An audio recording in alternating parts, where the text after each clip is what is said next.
Welcome to the G-Lew Show Podcast, episode 10. And today we have a very special guest, the lovely Ms Jackie Ray Phillips from YikesRadio.com, Accelerated Radio, the Poetry of Justice show. Before we do that, I'm going to bring in my co-host, the lovely Ms Queen Jean. Sorry, I'm a bit choked up. It's been a crazy couple of days. But let me bring in my co-host, Ms Queen Jean. Good evening, good afternoon, Ms Queen. Hey, G-Lew, how are you? Doing pretty swell as far as I can tell. How are you this afternoon? Good. Looking forward to this conversation with Queen Jackie Ray Phillips. Yes, I am as well. Why don't you give the listeners of the podcast somewhat of an introduction, let them know what we have going on today and who our guest is. Well, this afternoon we have Queen Jackie Ray Phillips from Yikes Radio and Accelerated.com, my homegirl from Compton. She has a story to tell. So, Ms. Queen Jackie, come on in and greet the audience, and let's get this show on the road. Let me do this before we bring her in. Okay. Let me do this briefly because she wanted a quick introduction. She's pulling up right now, but let me do this right here. Play her one of her songs she wanted me to play, and then we'll come right back and get the show started on the G-Lew Show Podcast, episode 10, with G-Lew, the lovely Ms Queen Jean. Jackie Ray Phillips coming up next.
Welcome back to the G-Lew Show Podcast, episode 10. That was just an introduction, a theme song for our lovely guest tonight, the lovely Ms Jackie Ray Phillips. Welcome her to the show now. Good afternoon, Jackie.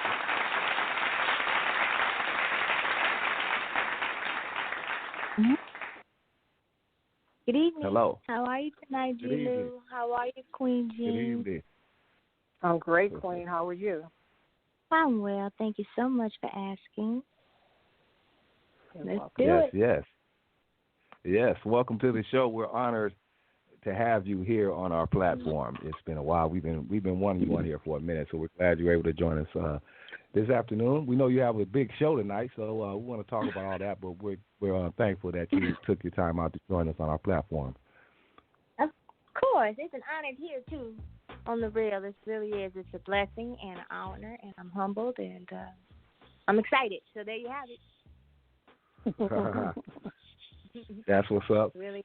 Hey, well, why don't we start off? With this episode? Introducing yourself, Ms Jackie. Give a formal introduction to yourself, and give us a little background on Jackie Ray Phillips. G-Lew and Queen Jean. I'll give it to you. Then you guys can navigate if you want. Okay. So I'm used to being in the other chair, so you guys right. I've been praying, honest to goodness. So this is a part of Jackie. Jackie's a very spiritual person, very spiritual, sometimes to a fault in times. But so I prayed about the moment. So like what I would say, and I asked the Lord to bless me, Father, big time. This is the prayer of Jabez, everybody. So this is part of the essence of who I am. And where he prays and says, bless me, Father, big time. Expand my territory and protect me from all hurt, harm, and danger. Now, I added the big time because God says that we can ask him for anything. And nothing is too big for him for us to ask for. So many of a day I've been on the other side of the microphone. I've done I calculated it, and G-Lew, you and Queen Jean and Baron Stevenson have all, in the radio game in my world, have been a new spark of inspiration and passion for me as a radio person. Kevin Nash used to hold that singular title in my world. In my world of radio, it's like when I got down with Kevin Nash, I'm like, okay, that's it. I'm rolling with Kevin Nash. I'm in the game, right? And right. Dead serious. Kevin Nash is a serious guy. Right? And to be able to, like, chop it up with him and, like, Kev, this, and Kev, what you think? And he just took me off the street like a little scrub. You know, I was like radio show homeless for a minute, and I was like, oh, my gosh, where am I going to go? What am I going to do? I think this show is too good for me to let it go. I just can't let it ride like that. And then I was doing a show, and I met this comedian named G. Hill. And G. had just got a show on Accelerated Radio. And that's how I first heard about it. And I was like, for real? And he was like, yeah, so he was telling me about it. So I was like, okay. My sister and I were doing a show, so we was in production. I was like, when I get out of production, post-production, I'm going to check that out, So he was like, okay. And so sure enough, I called him up and called Accelerated Radio. Was blessed to be able to get an interview with Kevin. And Kevin was just starting Yikes Radio. And he didn't know. I didn't know. I just knew I was radio show homeless. He wanted an all-talk platform because if you're familiar with Accelerated, you get everything on that. A lot of hip-hop, R&B. Right. You got a lot of religious shows. So Kevin is like a normal, what I'm saying? It's like a KJLH platform. Kevin bringing that to his own get down. So he was like, I'm in need of an all-talk platform, but I want the topics to be like, ooh, yikes. And I'm like, I'm your girl, because we were doing all talk over there. I started at this little joint, and I'm going to respect it. But it ended on a sloppy note, so that's why you hear some of the raggediness and negativity, if you will, coming out of my speech. But it gave me my beginning in the game. But I would go in there, you guys, with so much research. I would spend, like, the majority of my Fridays and like all Saturday morning, whatever my topic was, just researching and getting all this data and interviewing people and talking to people and just getting all this research. And I go in there, you guys, with maybe like 3-4 pages worth of notebook stuff and all these Google printouts. And I sit down with my guests and I would probably only get through 2 paragraphs, you know. And I had this one guy, he was over there, my engineer, his name was Professor Bean. And he would look at me and he'd go, you come in here with all of this stuff, and you don't even use it all. And I'm like, well, I don't know. I'd rather have more than enough than not enough, you know. And he would tease me about it. And it got to a point where one of the station owner, one of the gals there, she and I just kind of had some creative differences, and she thought that she could speak to me in this particular manner, and I was just going to let it ride. But Queen Jean knows the Compton came out of you. That Compton came out of you.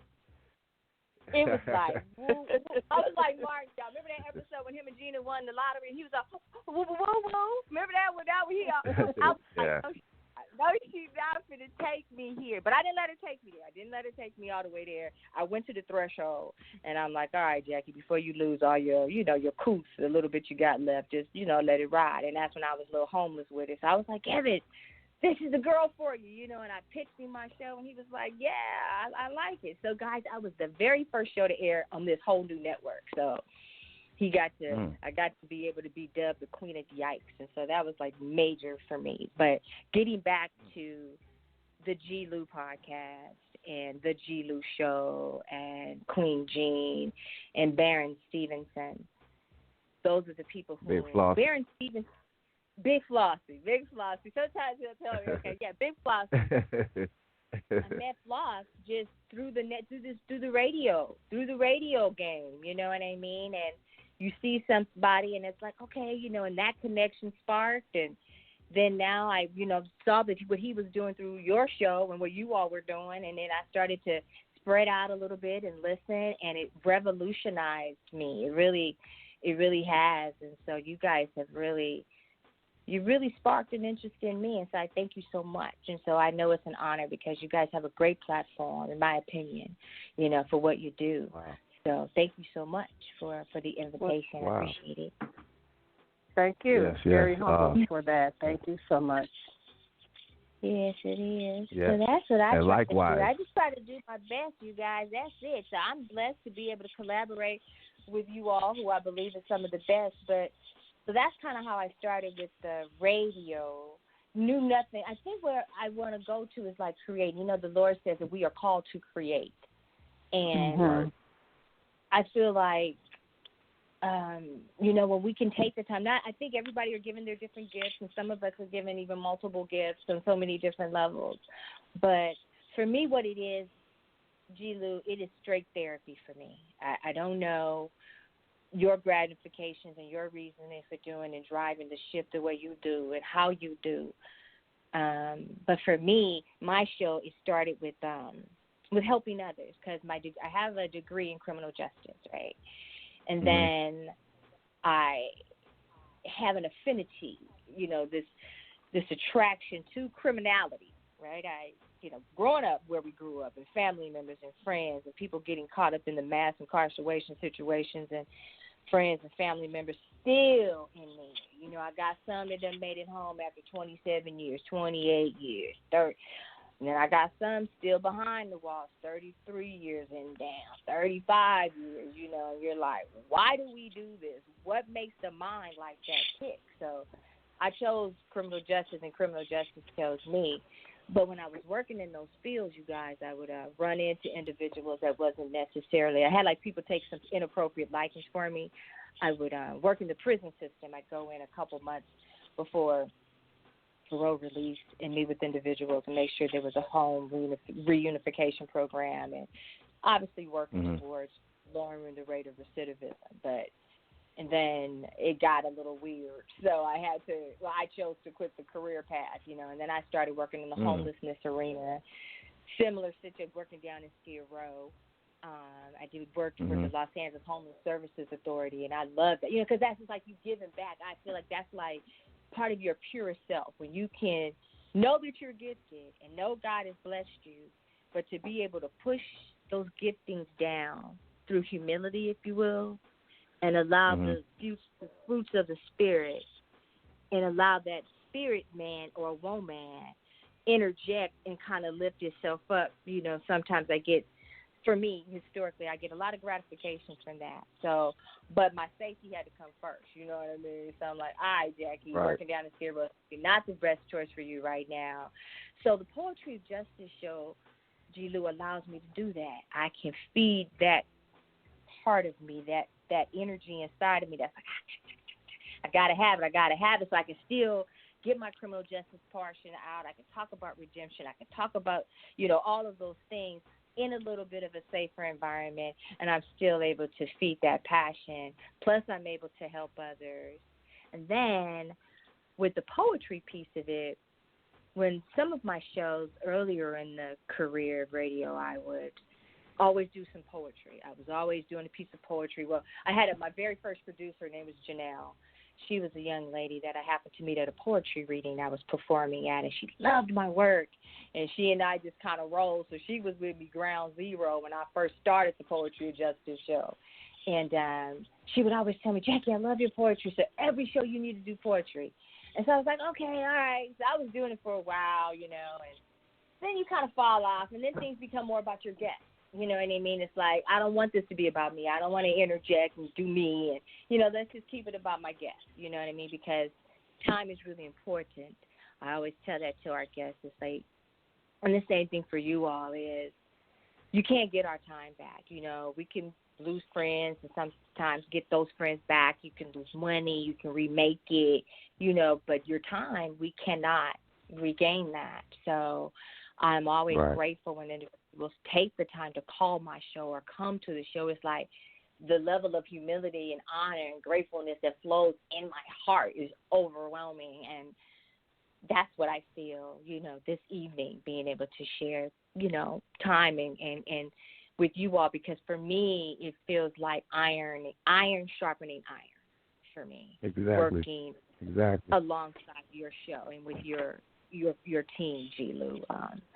That's what I want to feel like, and that's what I want to see. I was reading the scriptures, and you know how the Lord takes you where he wants you to go. And actually now I'm reading through the Songs of Solomon, and I have a very dear friend that you guys may have seen on the show before, but he'll be coming back. His name is Sean Thompson.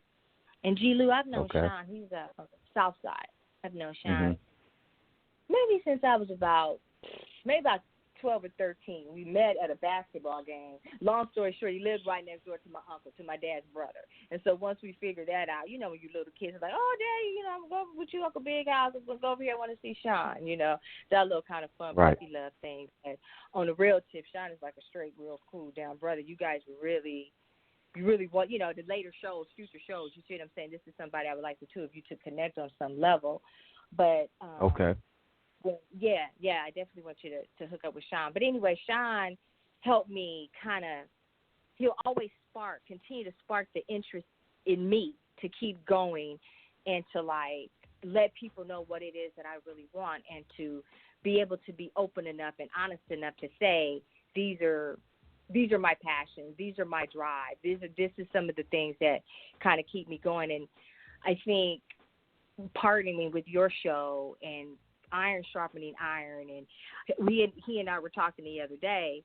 He's going to be coming back on the show, and we always try to outthink each other. I think that's what it is. He's trying to outthink me. I'm trying to outthink him, which keeps you going, But we were talking about the word, and we were talking about the Songs of Solomon, and we were talking about, we believe that, Solomon was talking about the Queen of Sheba, and we were talking about all the women that the Word of God says he laid with, thousands, that one woman was the woman, whether it was the Queen of Sheba or not, but whomever that woman he was speaking of made it to the scriptures, right?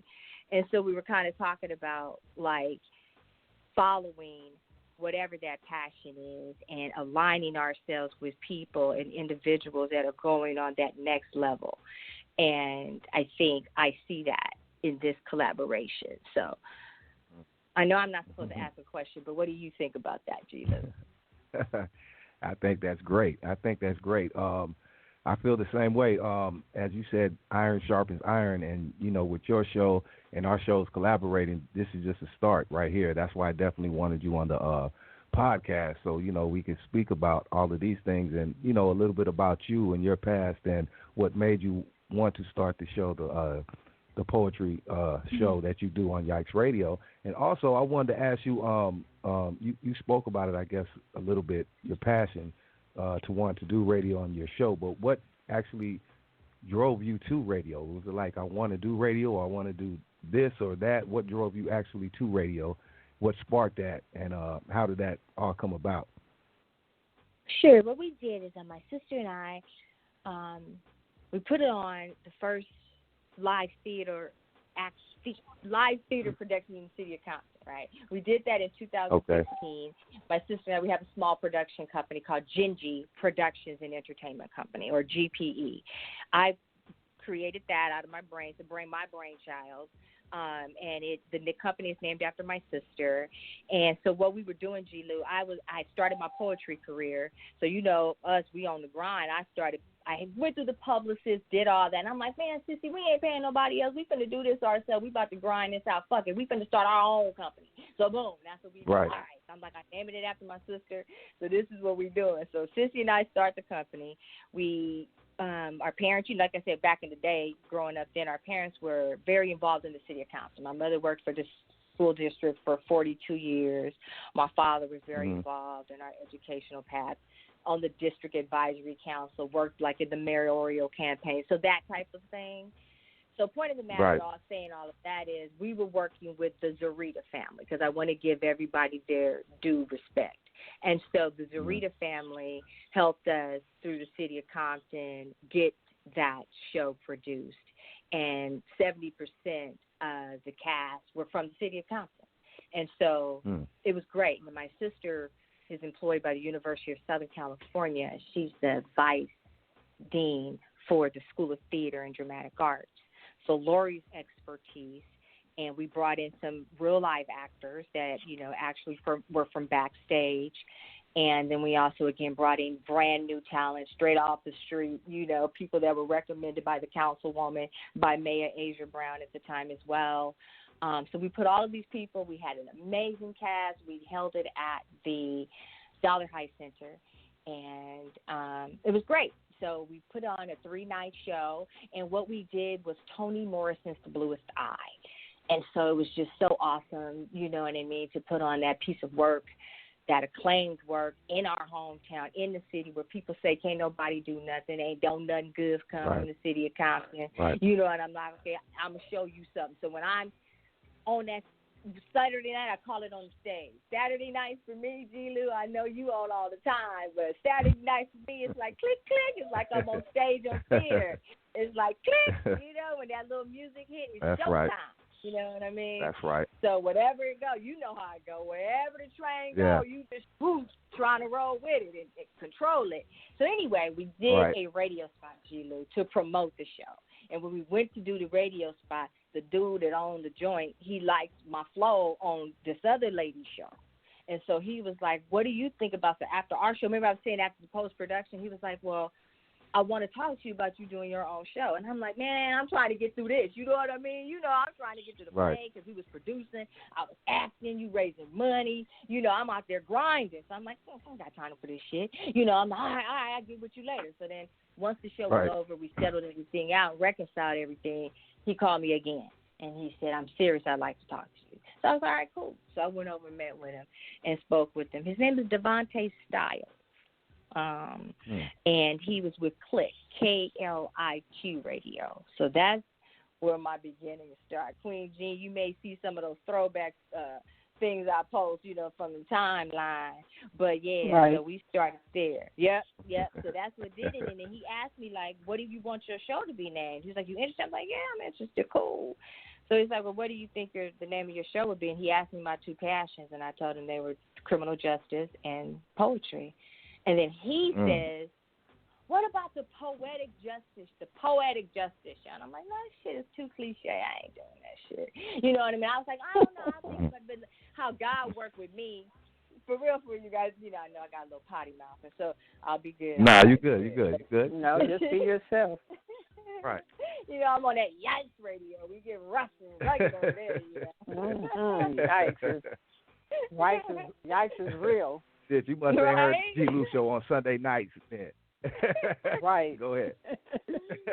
She gonna kill me too. Go ahead. That was my biggest critic, you guys, because I get on the radio and I'll be like, oh my God, did I just say that? I know Mommy gonna kill me. That's the only thing right now I have a little bit of freedom since my mother transitioned. But when she was still alive, I'll be like, if I mess around and say a curse word, I'm like, oh my God, she's gonna kill me when I get off this radio. And I get off the radio, when I get off the air, I call my sister. I'm like, did Mommy listen to the show tonight? She'll be like, yeah, she heard you. I'll be like, dang, oh my God, isn't that crazy grown woman? Forgive me, guys. Sometimes I still catch myself like, oh my God, my mama listening to me. But yeah, he was like, and I'm like, nah, I got to come up with something else. So once I came home and I just kind of asked the Lord to talk to me, and the Lord just said, the poetry of justice. And that's literally how it came in my head. And if you ever listen to the shows, when I open it, my little voice says, the poetry of justice show. Mm-hmm. God just he just gave me all those words, great. you guys.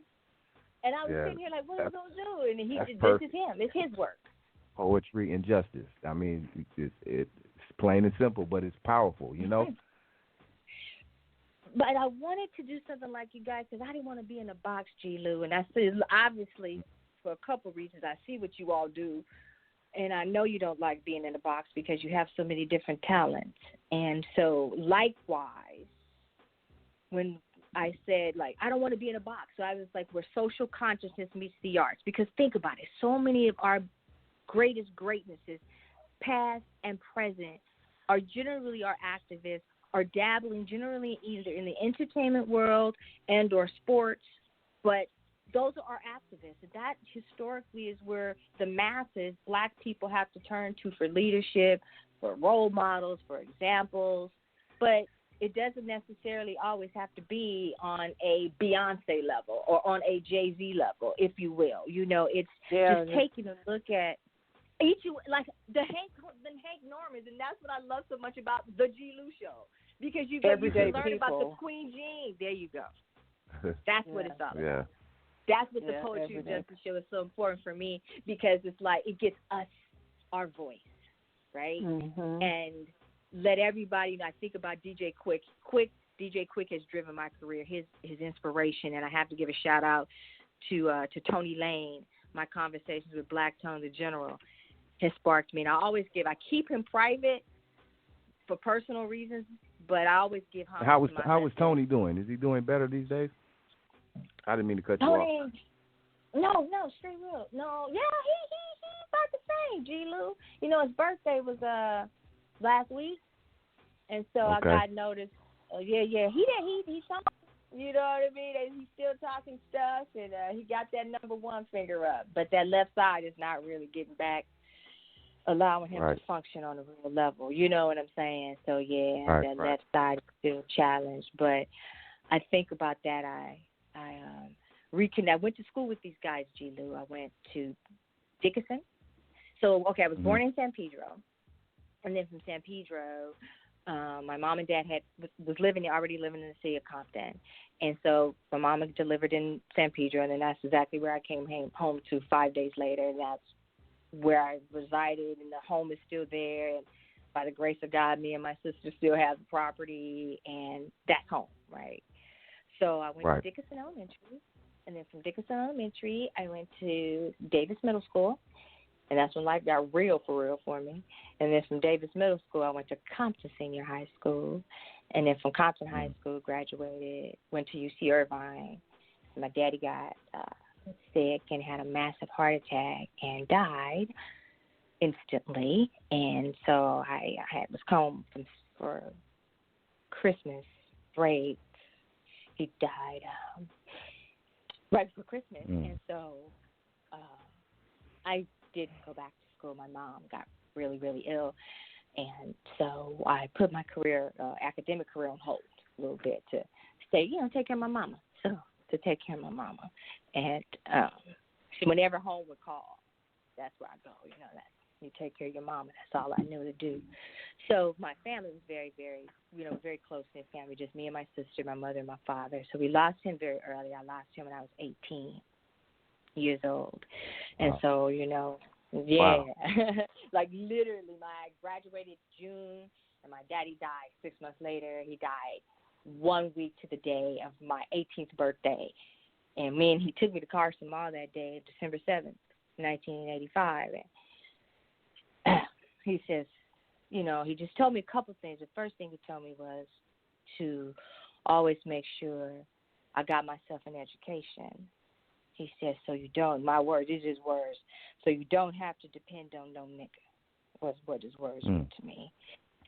And he told me that he was very grateful that the Lord allowed him to see me turn 18 and to never play.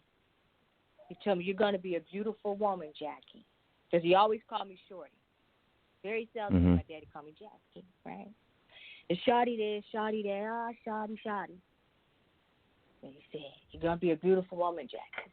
He says, and never play with a man emotion. He says, because they'll hurt you. And I said, okay, now I'm not knowing what the jipes he's talking about. Why are you, I'm sitting there looking like, what are you talking about? Why is he telling me this? And I mean, when I tell you my daddy was my best friend, my father was literally almost my entire existence. I was just a daddy's girl to a detriment. Didn't know it then. But after December 14th, 1985 at 9:01 p.m., I even wrote a piece about it and performed it. It was called Did Not Compute. And as I hope we and pray as we all collaborate and grow together, you guys, we put on productions and shows and more things we do together.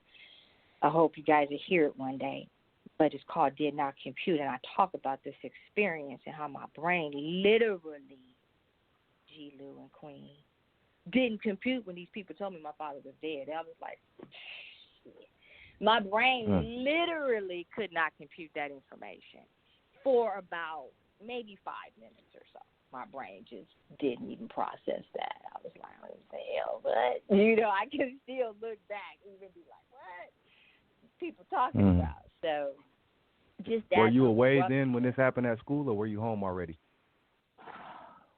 I was at home, but check it out, G-Lew, guys. And I know y'all know this well, because this was shit popping. Just to start popping, Compton with the swab meet over there. And I was working at Newberry, y'all, at JJ Newberry, right next to the swab meet. Pops.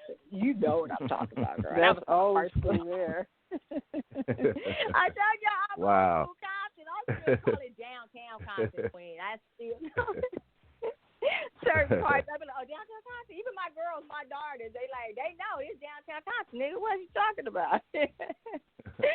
But anyway, I worked in little JJ Newberry, y'all, and I was at work, and my daddy, that shift I had to work from 12 to 8, and so I went to tell Daddy I was going to work. Normally, he would take me to work, or my sister would take me. Anyway, so he wasn't normal for him not to be up walking around. But this particular day, he was not. And I could tell he had a cold, sound like. And I was like, anyway, Daddy, I'm going to go to work, and I was going to go do my Christmas shopping that day, y'all, because I got my little check the day before. And so I was like, Daddy, what do you want for Christmas? And he was like, Shawty, I don't want none of that. He would always tell me, Christmas ain't nothing but another day. Hold on to your money, Shawty. Save your money. And I'm like, no, I don't care what you say. I'm going to get you something. What do you want? And he was like, well, just give me some house slippers or something. I said, okay. And then so he says, well, either me or your sister will be there to pick you up when you get off. And I was like, okay, Daddy. Regular day, y'all. Like nothing. Went on by my little day. I'm at working. I used to work, Queen, I know you're going to remember this, y'all, down in the basement in the yardage department. Do you remember? Oh, you yeah. go down there, you could get your yard and all of that. But y'all, I worked down in the basement. So I was down there working away, doing my little thing, and then I see a neighbor. One of my neighbors came, G-Lew, to the store.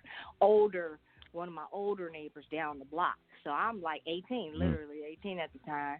But she like the older neighbor, she like 28. I'm like, okay, what am I doing here? Whatever. Anyway, long short, she tells the manager that she needed to take me home, that there was an emergency.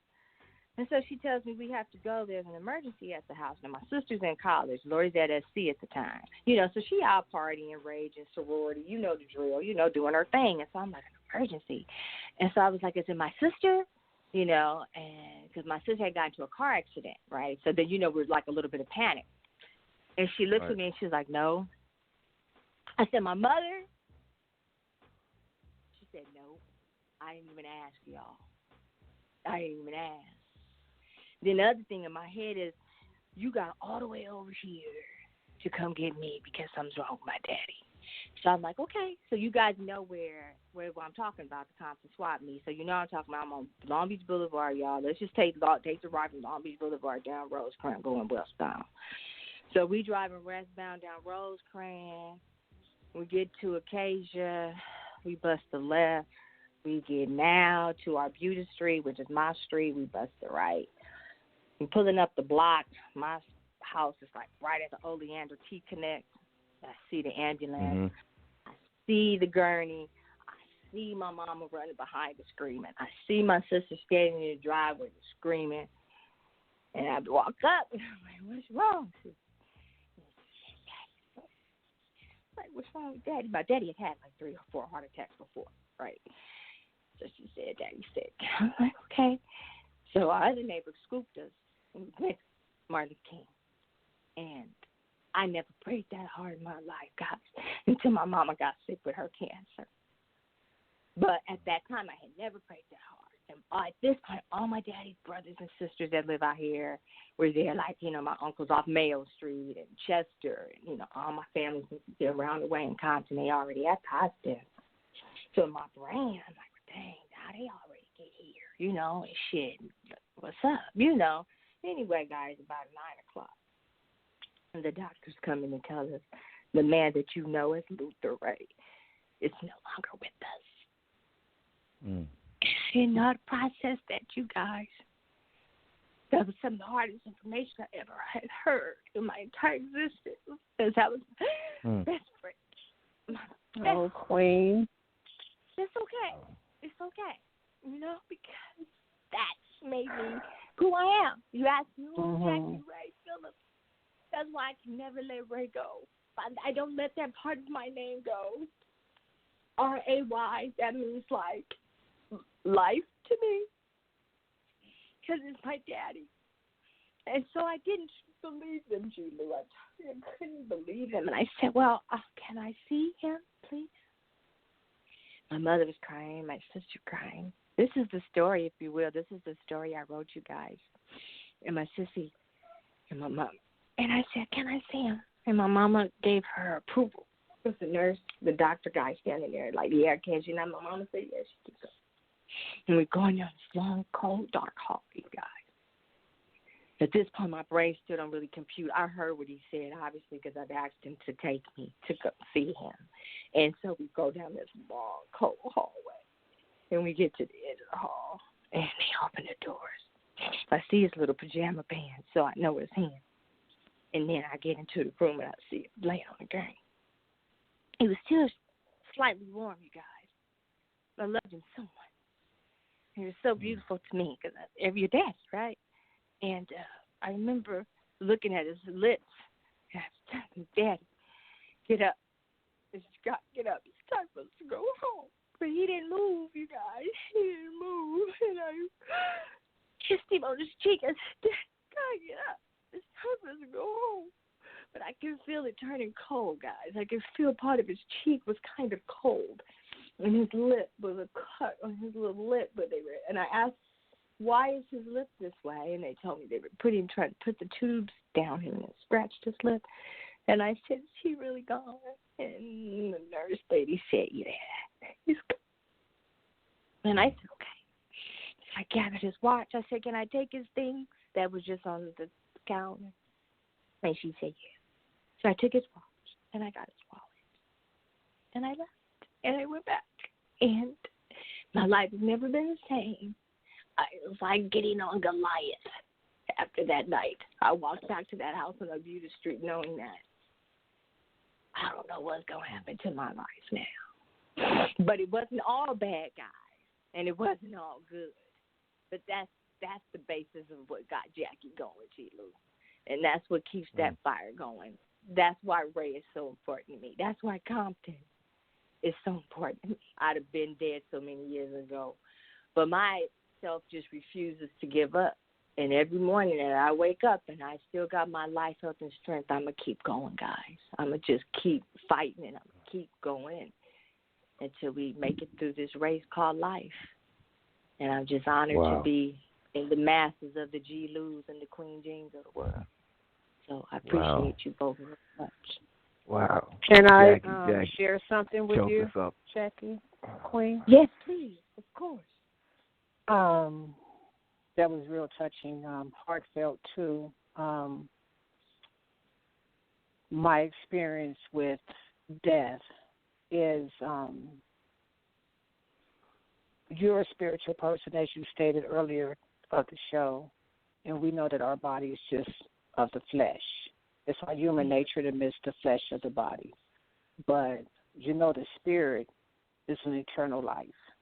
It lives forever. Your dad is with you at all times. I know you know this. You have to feel him. You have to hear him. He's there. It's just we want, as humans, to actually feel and hear. But when you're spiritually connected, as you are, you know your dad is there. Me personally, I don't like to use the word dead because it's the reality of it, you know. So I don't like to use the word dead. So I just, when I use the word dead, then that's when I get like you are. You get emotional. So I'll just say gone in the flesh, and I know the spirit lives forever. So your dad's spirit is all up in you, and this is why you have this passion and this fire with you. So keep that passion and fire alive as you do. You know, keep it alive. And I just really wish at this time, like Hank would say on the show, if I could just reach to the phone through the phone. I wish that I could just reach through the phone and put my arms around you and hug you. But you do. You guys do that every Sunday night. When I be in the cut, I don't be saying nothing, and then I get on my little extra voice and call in the show and have a good time with you guys. But no, that's what I'm saying. It's about the healing. It's about the fun. It's about when I get on the G-Lew Show and I'm rolling with y'all on that Sunday night, you know, it's like, it reminds me of being a little kid. It reminds me of my father. It reminds me of the good times, you know. So that's why the G-Lew Show is important to me. You know what I mean? That is so awesome. Yes, that's awesome. And so I think it's just, it is. It's a good time, you guys. I'm excited. I would like to know, like, what collaborations do you guys see? G-Lew, I need your help, though. I'm going to tell you this on air, so I'm going to call you out. Okay. Go ahead. I really, on the dead ass serious. I need you guys' help with, like, producing again. And when I say producing again, I haven't been doing my music. I haven't been doing my spoken word, so if you guys can, like, coach me on what direction to go. I'm looking for a new producer. I with all due respect, I'm not quite sure if you do that, but I believe you do, but I don't know. So I want to put that out there into the atmosphere, and just looking for really exciting ways to continue to grow and move forward in this radio game, you know, and then whatever other platforms that happen to come through. But, like, if you guys are, like, doing acting and theater, we're looking to, you know, put on some new productions. And so it's all kind of fun stuff I'm thinking about. Yeah. She knew her man for the answer. Yeah. I'm for all of that right there because, you know, I'm thinking of some things as well, wanting to expand and do a lot of more things. Like you said, I do produce some things as well, music and, you know, do a lot of other things as well. So I'm available and want to collaborate with you on whatever ideas you throw my way. We can put it together and make something happen because I'm all about expanding as well and networking and definitely working with good people such as yourself. And I love what you do on your radio show. I need to come on there and be a guest soon as well. You know, you have Flossie on there. I know Queen via phone and all that, but I would love to come on the show too as well, you know, in the future. So hopefully that can happen. Anytime. Of course. Okay. Are you kidding me right now? I just you're very busy. I don't know. I always go through the Queen, and with all due respect, as you know. So, point of the matter is, no, you tell me when you're coming to Los Angeles, and Lori and I will put something together, and it's just Okay. that's all you do. You just tell me, and we've just been watching the show grow. We went from 1 hour we went to 2 hours last year.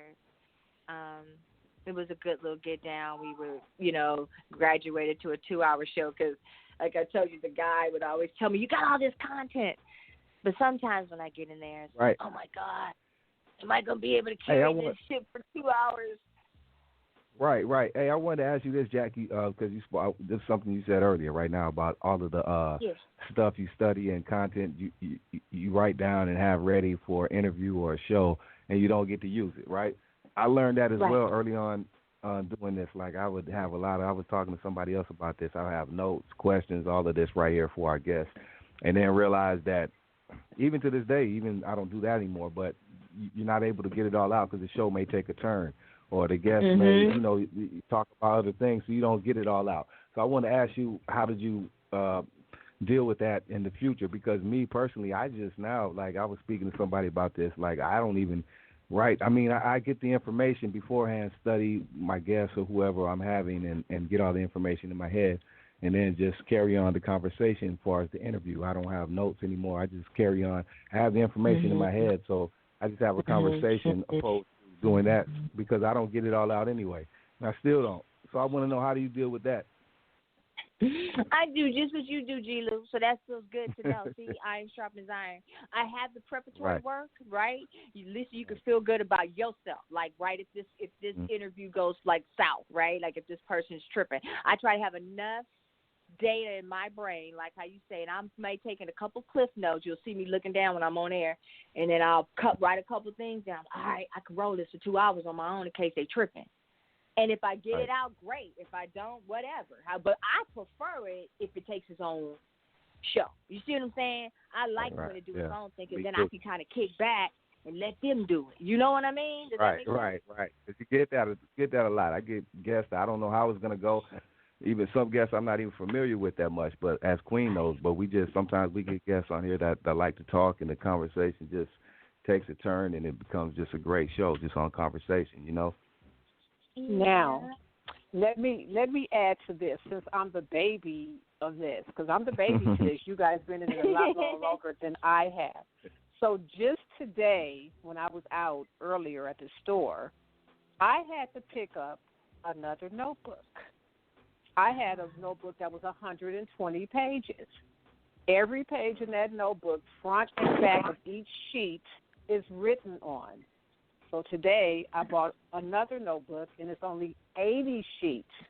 And I only got 80 sheets because I'm finding myself doing the exact same thing that you all are speaking on. I would write my notes, do my research, and then when the guests come on, it's maybe only 2 or 3 things out of that whole research that I've done and that I've asked a question about. So wow with that, right?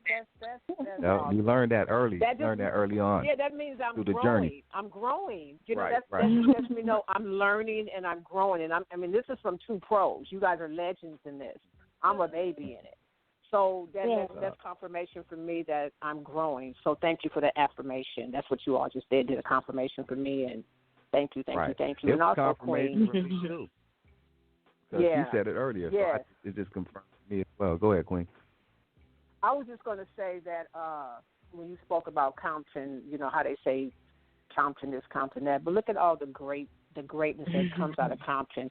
Even with yourself, we're legends in our own way. G-Lew's a legend. You're a legend. I'm a baby legend. I'm gonna get to that legendary height. But look at that. A lot of greatness comes from Compton.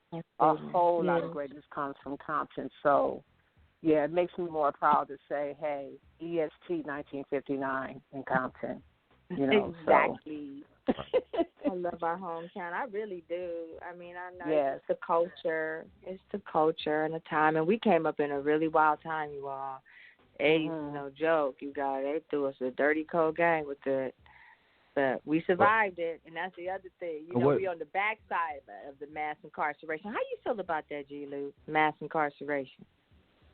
Wow, I have a lot of people. I've had a lot of shows that I covered speaking about mass incarceration. I've had numerous episodes with homeboys right now doing life right now, trying to, go through the system and get a date to come home, parole board and things of that nature. So I've had several different shows speaking about this topic. We even have now to this day people call in, some homies that call in that are doing life. Queen knows this, and we have people that call in from time to time.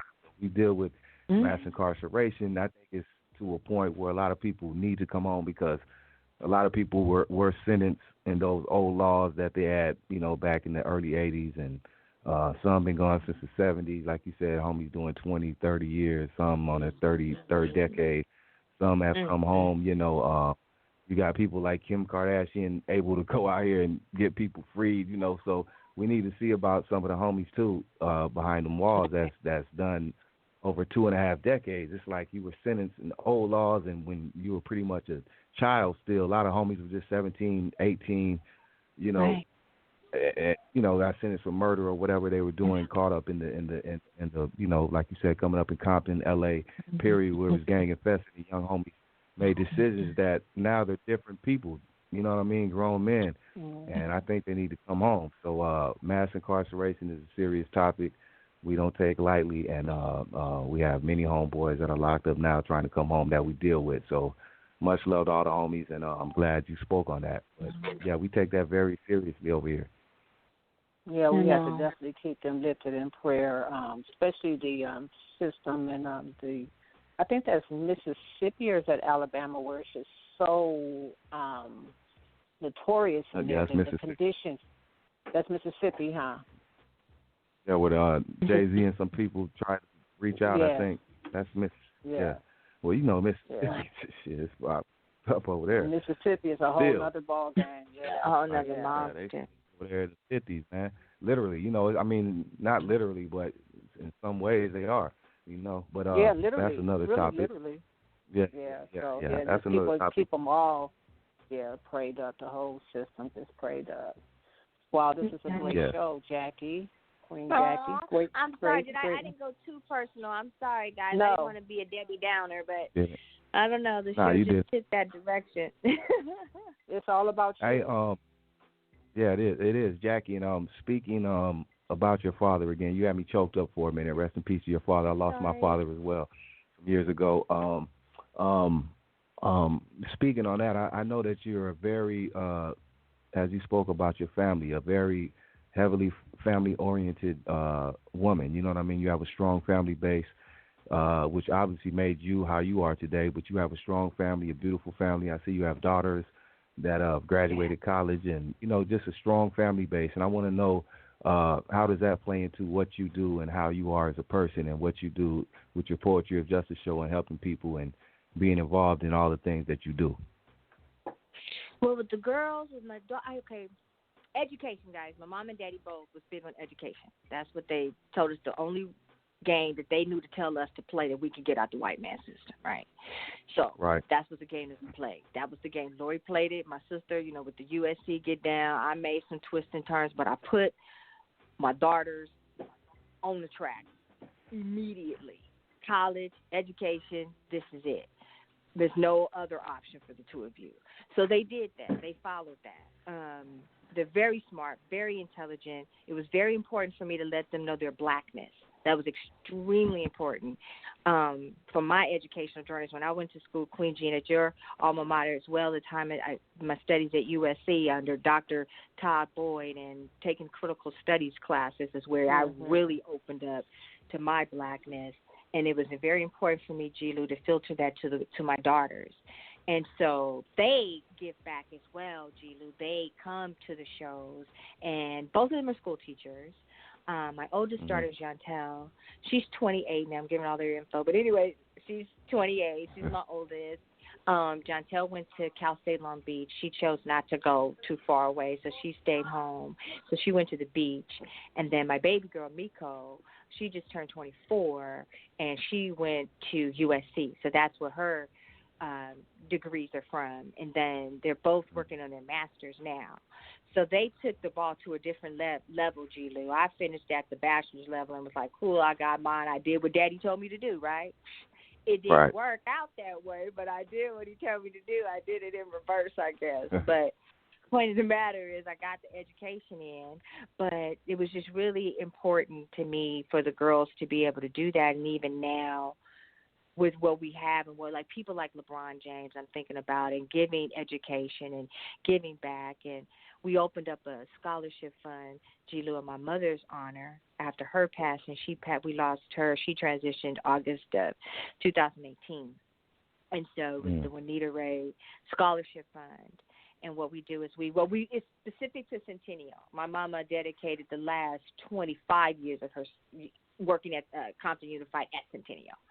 So she loved Centennial. That was her school. Man, she was crazy about the 10. So at the end of the day, the monies go to students at Centennial. So right now we keep it exclusive to Centennial because we felt that that's what my mama would have liked. But I think that's definitely a way we give back. And so we give back to the community. We give back to the kids.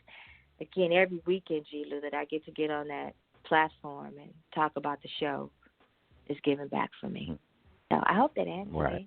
That's beautiful. Yeah, that's beautiful. I just wanted to know about, you have a strong family, and I see it. You have a background as well. Your mother and father, and your beautiful kids. It's just a beautiful thing, and I think that helps along the journey and keeps you positive and focused on what you need to do because you have the background already. So when you speak, people have to listen and understand the journey that you've been through and the things you've done, and you know what I mean. So I just wanted to get that out there so the people can know this right here.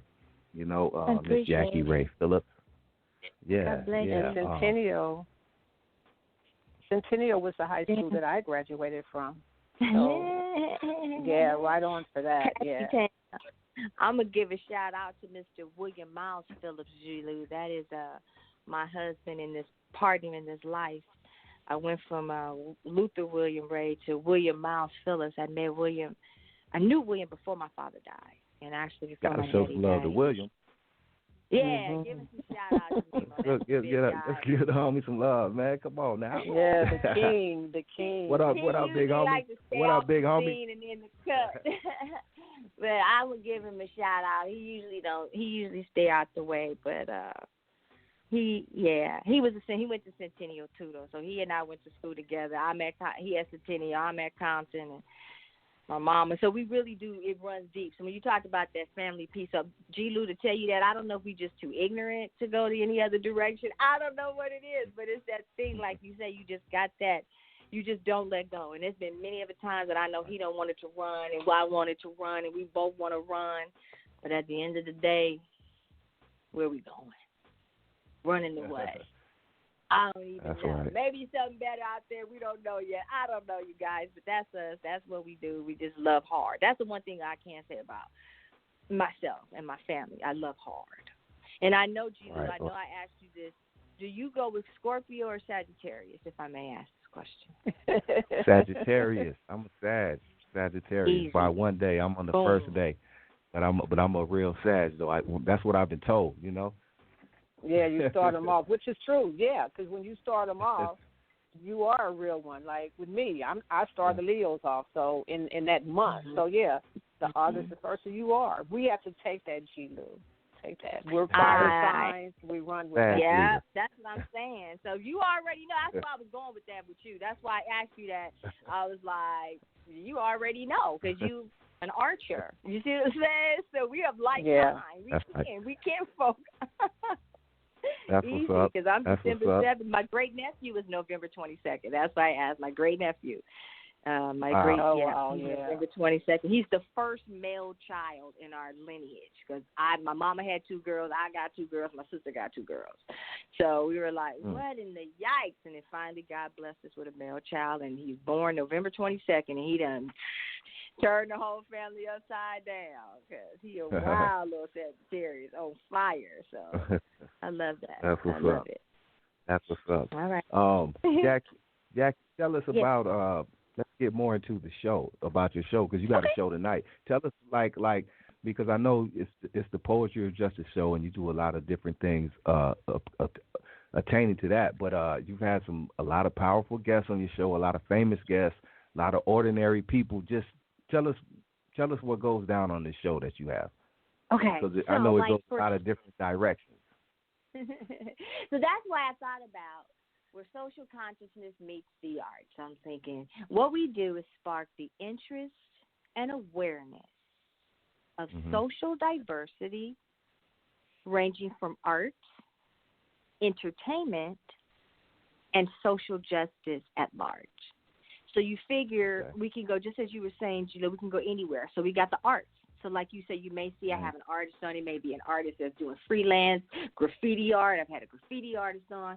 Or it could be, a painting artist. Or it's a rap artist. You know what I mean? Or it's a poet. You know what I'm saying? So arts, right? And then we can have entertainment, just straight up individuals that's entertaining. Like our comedy shows, when we do a show on the art of comedy. Well, that's entertainment, right? It's talking about comedy. But then so you got arts, entertainment, and then social justice, and that's my favorite, to be quite honest, because it's always kind of easier for me to get an artist or an entertainer, but that social justice piece, when I have people that can come in, for me, I don't know if you feel like this, G-Lew. Sometimes I feel like every show is my biggest show. Me and my sister are like, oh my God, I got so and so coming on the show. This is our biggest show, sissy. Every show. Right. Right. So, for instance, it's like, okay, well, if I this really was one of my biggest shows for me. I had a gentleman on named Jason Clark, and I started doing shows on redemption, right? One of my girlfriends, her name is April, went to school with. April did 28 years. And so when April got out, she goes by Blue Ink. So she came on the show doing her poetry or whatever. And then we talked a little bit about her being fresh out, what it's like, getting back on the grind, just that type of thing. And I've been rolling with April, And so we kind of started following her. So April was coming back like every 3 months, giving us updates, what her journey was like. So then I had another one of my friends I grew up with. He did 29 years. We kind of did a little bit about his story, transitioning back into society, that reunification process. But see, G-Lew, that's feeding Jackie. That's feeding that criminal justice side, the work I was doing before, right? So I'm learning about it. I'm helping him. I can get in contact with resources. You need this. Now, these are resources my sister and I will give offline. You know what I'm saying? After the show, we're connecting you. You need something with mental health? I have a mental health expert. Her name is Leah Richmond, who comes in and we do shows on my mental health segments. So it's like all of that is able to feed me and what I need to do. So now that's under that social justice piece. So that's the part I really like. But I had this guy named Jason Clark come on the show, but he had been interviewed, guys, by Van Jones on CNN. And then now this guy is coming to the Poetry of Justice show. I'm like, wait a minute, hold up. Somebody who sat down with Van Jones, right, on CNN, about to sit down with me. I'd be like, oh, my God. So that's the part. I'd be like, thank you, Jesus. Thank you, Jesus. And in fact, I know it sounds so silly, but those little things. But then that show sparked a whole new line, guys, a whole new series is what I call it. And I'd be like, okay, Lori, that's my sister. Okay, all right, Lori, we could do a whole series on this. So we got a mental health series, right? So then you've got, let's say I'm doing the one on mental health. Let's say then I got a series that's specific to mass incarceration like we do, G-Lew. And then I've got a series of people that I call in when we're doing things specific to, like I've got the ladies of the chat. So really, G-Lew, what was driving me at first is content. It's like, I got this show. You know how the Lord tell you build the temple and the people will come? So I'm like, okay, Lord, I got this show. But who going to be who I'm going to talk to? I don't know if you felt like that Ground Zero days, G-Lew, but you like, who going to come in here, who I'm going to talk to? So I felt like if I kept the gate as broad as possible, I can always bring our listeners a dynamic show. You see what I'm saying? And then at the end of each show, generally, I take away something that has fed something in me. You know what I'm saying? If it is that battered woman syndrome show, when I have a real battered woman, take the time and the courage to take you guys to talk about battered in a relationship. is enormous. And to have somebody to come in and feel safe enough with us and my staff and team and crew to sit down and talk about something so sensitive, you're like, oh, my God, it's so humbling. You know what I mean? So I think that's why we do it that way, G-Lew. For me, at the beginning, again, it was content. It's like, well, if I can talk about just about anything, I can talk to anybody. If anybody's willing to come in here, I can put on a good show. You know what I mean? I felt like my sister always looks at it like, I give me too many secrets, I'm going to give you trade secrets. My sissy calls it like giving a party. So, G-Lew, I try to go in there now, don't look at it like how you say, okay, I got it in my brain, and you rolling in there. So I try to look at it like, hey, if I was throwing a party, what would I do? Now I'm trying to get the best I can have and shit. I look at it like we're throwing a party on Saturday night. Y'all want to come up here and hang out with us here with Kevin Nash and the Celebrate Radio? Get on the mic and let's do this. Boom. That part. That's how I try to shape it up. Yep. Jackie, speaking on your staff and cast and everybody, why don't we give a shout out to some of the people involved with your show as well? We got to show them some love. Absolutely. I'm sorry about that. So first I give homage to my sissy, Lori Ginger. You guys heard I've been talking about her all night. But my sister, Lori Ray, she's whatever I'm into, she's going to roll with me with it. And so, again, she's executive producer of the show and everything I need. She also helps sponsors the show. So I give that to my sister. The behind-the-scene work goes to my engineer, Dante Buchanan. But Dante chimes into the show a lot. I remember when I first started with Kevin's network, and I always want my engineers to talk. I'm like, get on the mic, say something. And they're like, really, you don't mind us?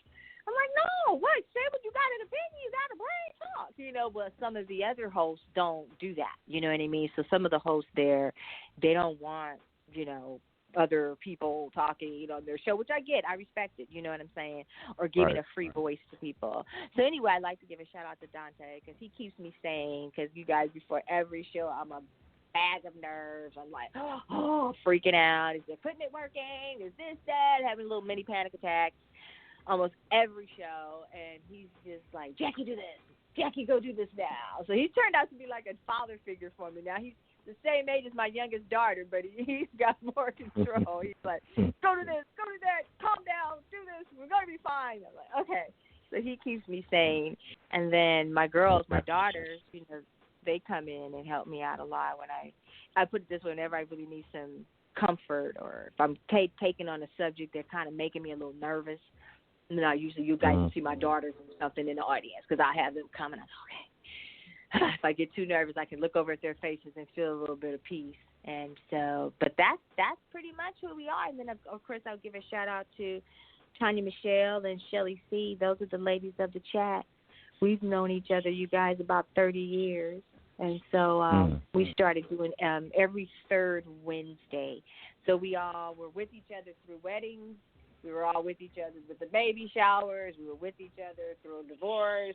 And so we're all still homegirls, and we decided we'll bring our shenanigans that we normally doing up at Glen Ivy and bring it to the radio, right? What are we going to do on a Saturday night? Let's take it to Inglewood and have some fun. But we brought in some really cool topics through that show, though. A lot with the Me Too movement. We're going to be talking about that tonight, you guys. I've got this guy. I was going to ask you, what's tonight's topic?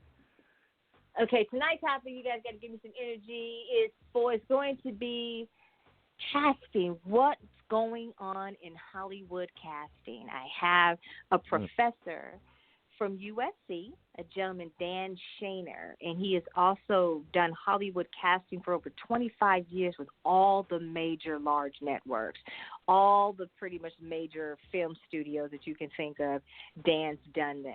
And so he's going to come to the show and enlighten us a little and educate us on, like, getting that right part. What do you need to do? If somebody's out there looking to expand their career in acting, what it is they should do to perfect that art. So he's going to introduce himself and plug himself, and that should be a nice journey. And then I'm going to bring in that social concept, G-Lew. We'll be talking about Me Too, the recent verdict of Harvey Weinstein. Maybe take a look at that because, Dan has these connections in Hollywood. And then maybe also talk a little bit about Bill Cosby with that, too, because I think Bill has had some commentary, some comforting words for Harvey Weinstein. So Dan was taking aback about that. So he's like, well, can we talk about that? I'm like, yeah, let's do it. And then there's another gentleman that's going to join us. His name is George Reister.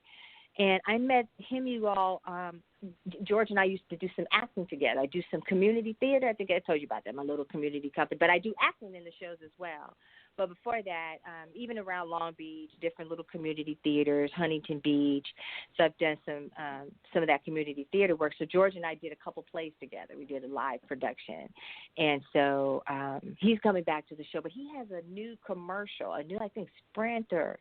One of these big networks, a national commercial he just recently got. I was sitting here at the crib one day, usually on like Netflix or some stuff. But anyway, there's one particular day I'm watching. I'm like, that look a lot like George. At first I'm tripping. I'm like, damn, it's him. He told me he was going to do it. I was like, all right. He made it. So he's going to be on the show tonight talking about his acting career. And, again, bring on some social justice issues about this Me Too movement. Because historically, when we've done the Me Too movement, it's normally been a more female cast in the studio, so you get a completely different ideology about it. So for me and Lori thought we'd bring this and, ask it to a couple men and see what their particular perspectives are. So it's not always a female-dominant scenario. But, yeah. Right, that'll right. be tonight. Yeah, that Me Too. I'm sure that can go. I can go with a lot of females talking about Me Too. I'm sure that's a real real interesting topic. Yeah. But it's real though, so it needs to be talked about. It needs to be talked about, especially with this Harvey thing. So I'm gonna be tuned in tonight, definitely. Before we continue, let the people know how they can tune in to the show, so they can tune in tonight. Okay, yes, we can tune in directly at yikesradio.com, YIKESRADIO.com. And then Kevin also has me, I'm a duality guy, lucky me, huh? He got me also on Accelerated Radio. So I get to be on both of those platforms at the same time. So that's Accelerated Radio, ACCELERATED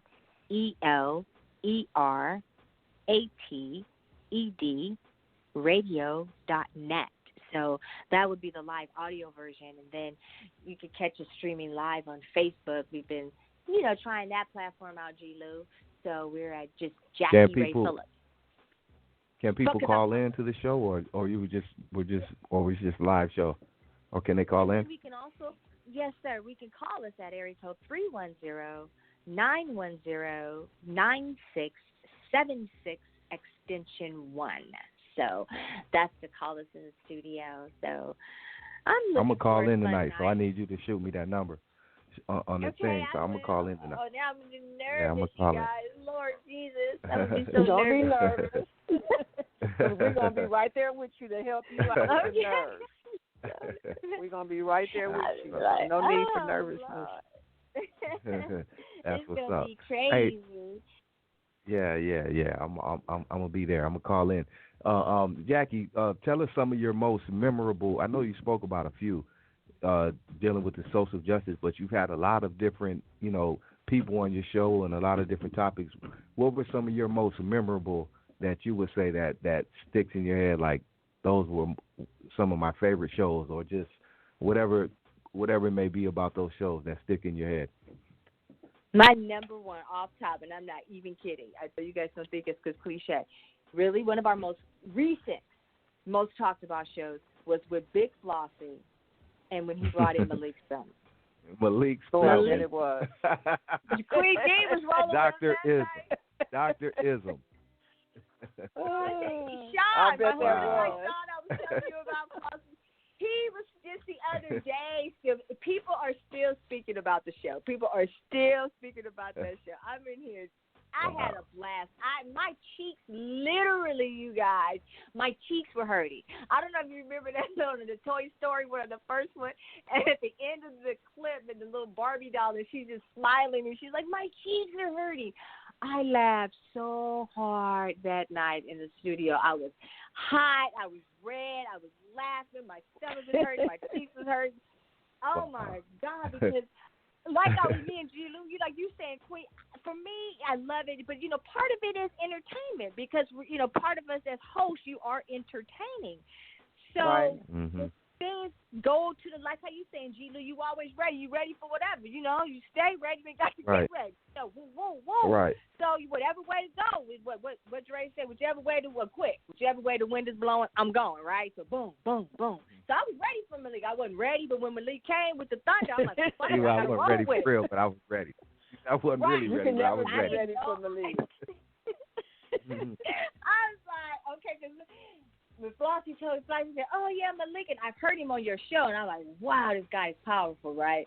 When Flossie told me he was there, he goes, yeah, Malik outside. I was like, okay.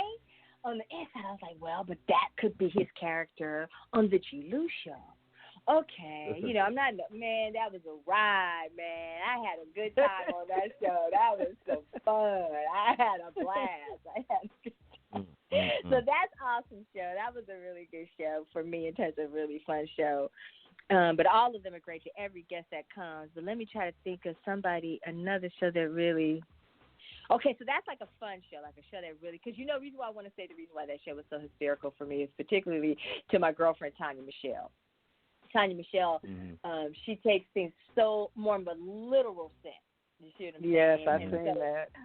You can see it, right? So that's really what happened. I'm like, Tanya, you just let that shit ride. You know what I mean? But she was taking everything so literal. And I'm like, this is she wasn't letting nothing ride. Oh, trust me. I've gotten calls about Malik after the show as well. So I understand. Yeah. I love that show. That was fire. But yeah, okay, God, what are my other? I don't know, guys. I'm always just so happy and so thankful when people come and people call. That was a really good recent one. I think I mentioned to you the one with Jason Clark when he came. I also had a really tender show, like I said, with my friends. I'm like my friends from childhood, when they come on. But you know what, guys? Let me tell you something coming down the trough that I'm really excited about. So while I'm honored and blessed to be spending my time with you all right here, right now, and this time is one of Compton. Oh, golly, G-Lew, this is another big show for me.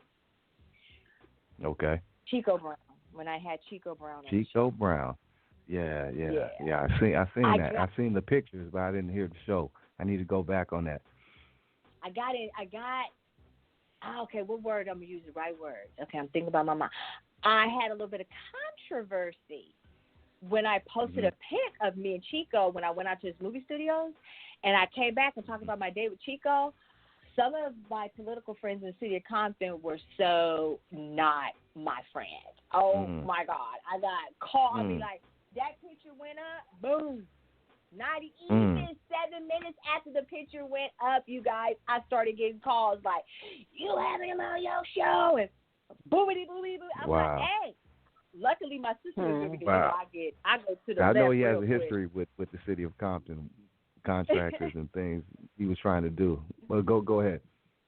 No, you're right. So it was a great interview. I got a chance to interview him. Like, my pre-interview was amazing with him, and going out to see what he does out at his Casa, I think it's Casa da Libre, but Cinema Libre.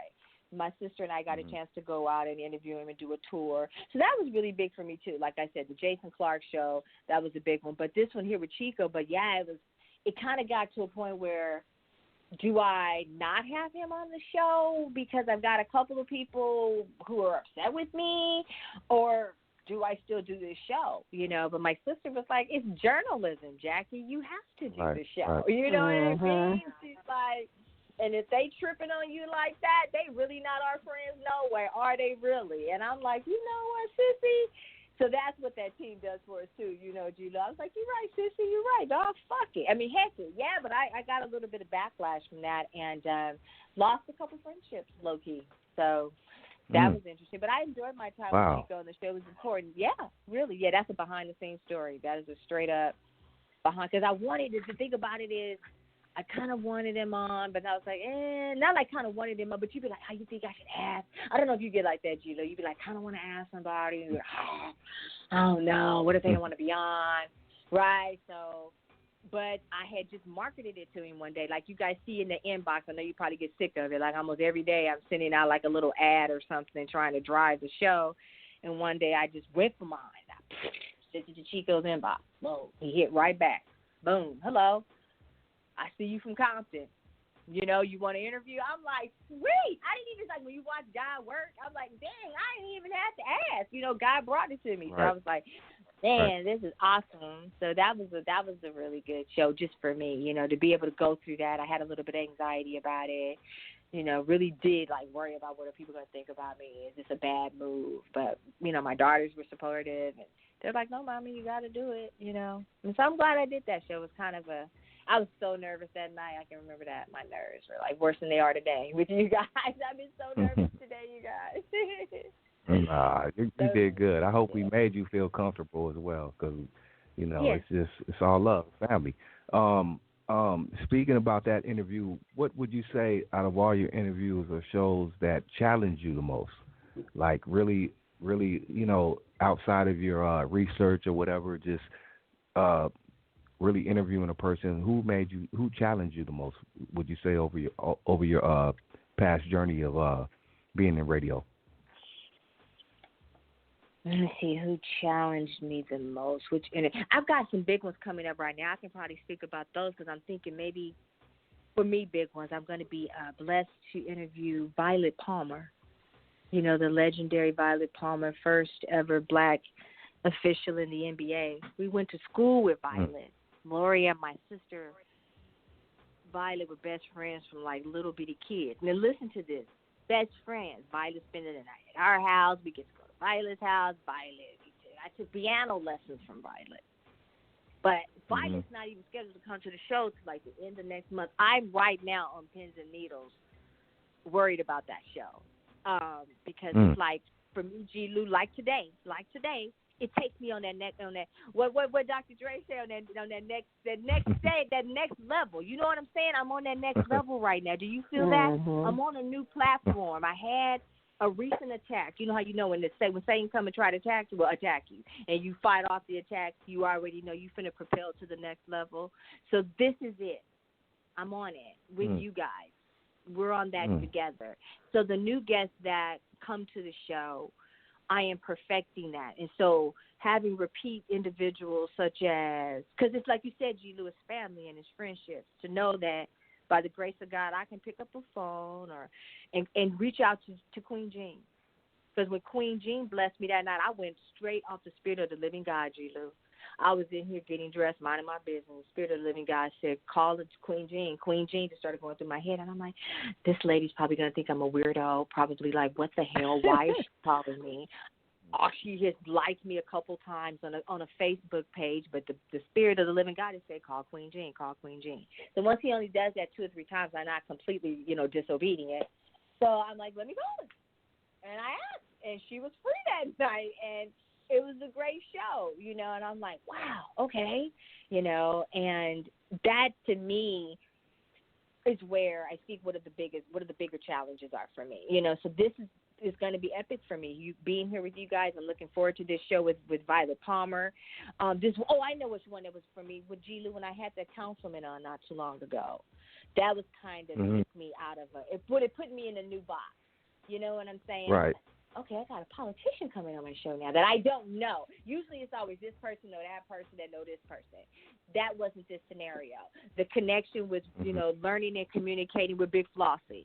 And then from Big Flossie to Queen. Look how it's gone. From Big Flossie to Queen Jean. From Queen Jean to G-Lew. From G-Lew to Big Flossie and Hankster the Gangster supposed to be back coming to my show, y'all. These are people who in the back of my mind when I'm listening to you guys' show like, wow, Lord, it would be a blessing if these people could be on my show one day.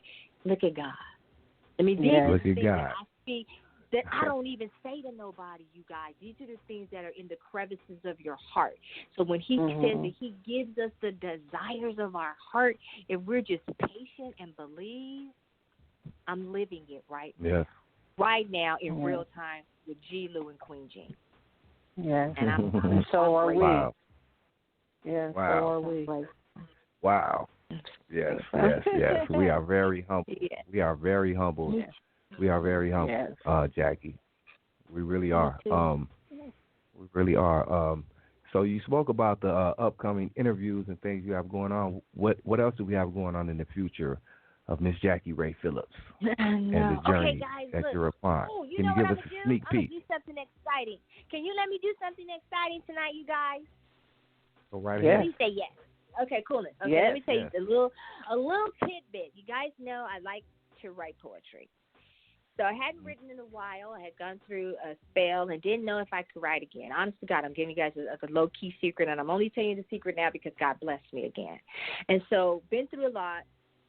G-Lew, you heard me share some stuff about, depression and all that other kind of stuff on, I think it was on Tweet Cadillac show we talked about. Mm-hmm. But there was a period of time where after everything with my mom, just under extreme emotional stress and stuff, I was like, Lord, did I lose my gift, right? And I was worried about that. Didn't want to articulate it because words have power. But I thought it. And I was like, well, I know he says, to also tell us, what a man thinketh, he, and I say, or she, will be at heart. So I got to get this thought processes out of my head in that way. So last night I was feeling kind of blue, but excited about the show coming up. And I'm like, Lord, am I going to be okay? And let the words of my mouth and the meditation of my heart be pleasing. And then I took me a nice hot bath. And as I was cleaning out the tub, the lyrics just started coming through my head. I haven't named this piece yet. It's like brand new, like still like brand new, but I like to share it with the two of you tonight if I can. Yes, Yes, ma'am. yes. Okay, so I'm going to take you guys on a journey. Roll with me because this is like the first time I'm saying it out loud. Yesterday I wrote the words, so I'm saying it out loud. Here we go. Tick, tock, waiting for the clock to stroke the strike of 12. 12 dancers. And 12 dancers prancing and glancing through the trees with electric energy, seamlessly true, ecstatic for new existence, the way of life, loving beneath the skin, getting it in the groove, waiting to move into the right space, seeking the great fate, a quest of self as a big game trophy, digesting the stealth. Ho-hum, who have you become? Is this really new? Sudden? Straight out of the blue? What about you? What do you think? What makes your heart sink into the well? Praying it's not hell. Those fiery gates of fright, sometimes even on a Friday night. What the sight to see. Just me, being me. Ooh, wee. The poetry's rain. Yay. That was pretty dope. That was pretty weird, huh? No, it was pretty dope. A new piece of poetry, you guys. I had not written a new piece Wow. in like at least 2 years. I know. Is it too rusty? No, it was dope. No, that was great. No. That was great. Yeah. That was great. A little too That was rusty. great. Yeah, this kind of just came out. It came out yesterday. I haven't named it yet. I was thinking about TikTok. But I was sitting there cleaning. It was just like TikTok, waiting for the clock. Because I was waiting for the show. I was getting nervous. I was getting anxious about the show. And I was just like, TikTok, waiting for the clock. Okay, it'll be tomorrow soon, Jackie.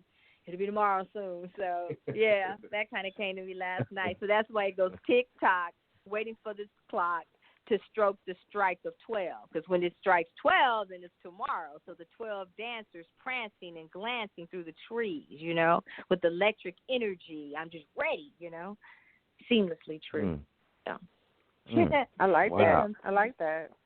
This is part of the That's G-Lew. dope. Maybe I should call it the G-Lew. Wow. I don't know.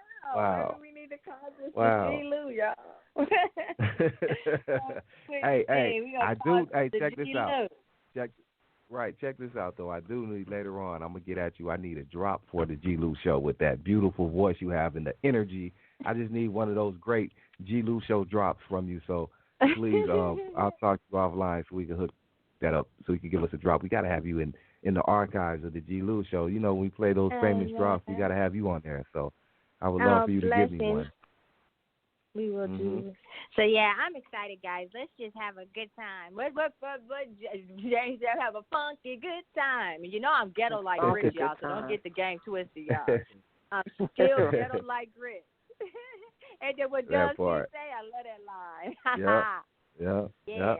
Yeah, we got a lot of work to do, you guys. That part. Right. Yes, we do. Yes, we do. Ms Jackie Ray Phillips. Hey, Queen, you have any more questions for Jackie? No, I thoroughly enjoyed you and all the knowledge that I got to know, getting to know you more on a more of a personal basis through the show. So, blessings to the prosperity of your journey, everything that you have and everything that you're manifesting. Blessings to all of that. And we'll see you tonight on the show. Bless you. Thank you so much, you guys, for listening. Thank you for having me. It's been an honor. And I'm going to archive this. I actually videotaped it so I could make sure I had it, too, because this is my first. Oh, wow. You know how, one last thing I got to tell you guys straight real. You do the hard work and you're always giving. And you sometimes wonder, sometimes I do, I don't know if that's selfish. I'd be like, okay, God, what do you got for me? And he would always tell me, he says, Jackie, in my head, he'd say, your work will be studied, your work will be talked about, and you will be interviewed. Just be patient. And look, I have this, my work was just entered. I had some piece of work entered in some archives, but that's not about it. It's about us tonight. And he says, you will be interviewed. And my very first real interview that I'm putting in my archives, I'm honored and blessed. Like how the Queen of Yikes, I can say, nigga, I'm the Queen of Yikes. I can say, nigga, my first real interview was on the G-Lew Show. What it do with G-Lew? What it do? Sunday, nigga, what? See, That part. yay. Look, that Dr. Dre is gonna set it off, right? That's gonna set it off. I'm ignorant like that. I love y'all for real. On the real. We love you too, Queen. Yeah, we love you too. We love you back. We love you back. Great show. We are honored to have you. Please tell the people once again where they can catch the show, the site, the number, everything, so they can be tuned in. And tell them where they can go check out previous episodes as well. I love you for that. Me and my sister was talking about that today. Yes, you guys, I always forget to say this, but thank you to the amazing G-Lew. I want you guys to check out the POJ Show. We have a YouTube, so please subscribe to us on the POJ Show. On every Saturday night, you can catch us live on yikesradio.com and acceleratedradio.net. You can catch that from 6 o'clock Pacific Standard Time to 8 o'clock p.m. each and every Saturday. Please call us at the studio at area code 310-910-9676, extension 1. So, again, the Poetry of Justice Show with Jackie Ray Phillips, and this is where social consciousness meets the arts. We thank you so much for your time. Bless you so much, G-Lew, and the amazing Queen Jean. You guys are an awesome duo. Amen. Thank you. Amen. Thank you. Thank you. Thank you. Thank you, Jackie. Incredible show. Okay, G-Lew, when can I share these with my friends? I can share it later on tonight. I got you. I'm gonna shoot you all of that. Give me a few minutes, and I'm gonna get you all the links and everything, and it'll also be streaming not only on Facebook and YouTube, but on Spotify, iTunes, everywhere, all the major platforms. This podcast will be available. The legendary Jackie Ray Phillips on the G-Lew Show Podcast, episode 10. We did that. See, Peace and love. 10, ready to win. That part. Jackie Ray Phillips, we love you, baby. Thank you again. All right. Talk to you later. Peace and love, Queen. All right. Let me play this for you right here. Oh, coolness. Things just ain't the same for gangsters. Times is changing. Young niggas is aging, becoming OGs in the game and changing to make way for these new names and faces. But the strangest things can happen from rapping when niggas get wrapped up in image and acting. Niggas get capped up and wrapped in plastic, zipped up in bags when it happens, that's it. I've seen them come, I've watched them go, watched them rise, witnessed them, watched them blow. Watched them all blossom and watched them grow. Watched the lawsuits when they lost their dough. Best friends and money, I lost them both. Went and visited niggas in the hospital. It's all the same shit all across the globe. I just sit back and watch the show. Everywhere that I go ain't the same as before. People I used to know just don't know me no more. But everywhere that I go, I got people I know. You got people they know, so I suggest you lay low. I moved out of the hood for good, you blame me? Niggas aim mainly at niggas they can't be. But niggas can't hit, niggas they can't see. I'm out of sight, now I'm out of they dang reach. How would you feel if niggas wanted you killed? You probably move to a new house on a new hill and choose a new spot if niggas wanted you shot. I ain't a thug. How much Tupac in you got? I ain't no bitch neither. It's either my life or your life, and I ain't leaving. I like breathing. Nigga, we can go round for round, clip for clip, shit, whole pound for pound. Nigga, if you really wanna take it there, we can. Just remember that you fucking with a family, man. I got a lot more to lose than you. Remember that when you wanna come and fill these shoes. Everywhere that I go ain't the same as before. People I used to know just don't know me no more. But everywhere that I go, I got people I know. You got people they know, so I suggest you lay low.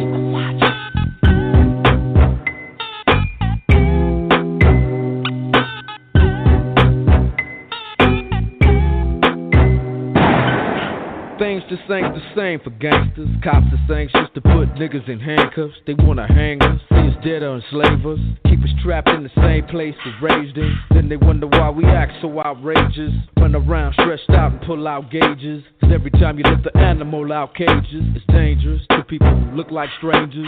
But now we got a new era of gangsters, hustlers and youngsters living amongst us. Looking at us now, calling us busters. Can't help but reminisce back when it was us. Nigga, we started this gangster shit, and this the motherfucking thanks I get. It's funny how time flies. I'm just having fun, just watching it fly by. Everywhere that I go ain't the same as before. People I used to know just don't know me no more. But everywhere that I go, I got people I know. You got people they know, so I suggest you lay low.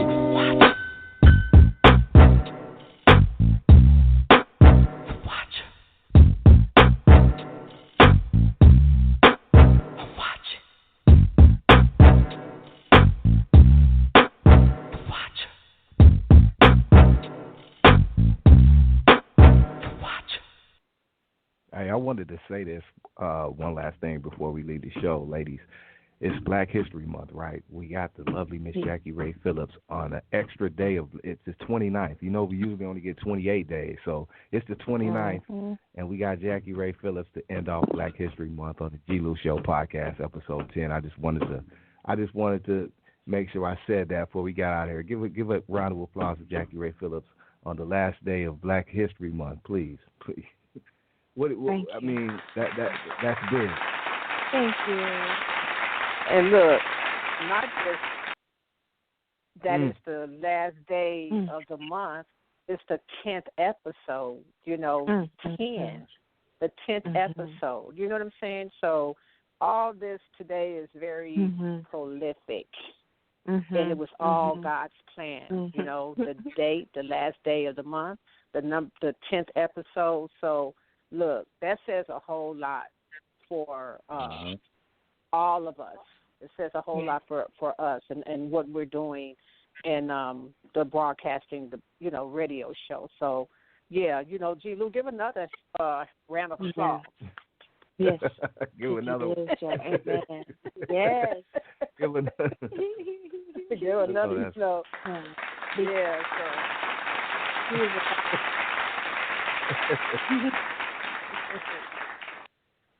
That part right there, everywhere that we go. People better lay low.